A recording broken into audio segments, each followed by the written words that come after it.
नमामि शम्भुं पुरुषं पुराण नमामि सर्वज्ञमपारभावं नमामि रुद्रं प्रभुमक्षयन्तं नमामि शर्वं शिरसा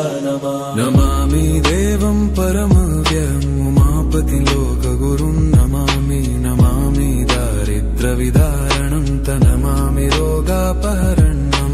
नमामि कल्याणमचिन्त्यरूपं नमामि विश्वोत्थबीजरूपं नमामि विश्वस्थितिकारणं नमामि संहारकरं नमामि गौरीप्रियमव्ययं तं नमामि नित्यं क्षरमक्षरं तं नमामि चिद्रूपममेयभावं त्रिलोचनं तं शिरसा नमामि कारुण्यकरं भवस्य भयङ्करं वापि सदा नमामि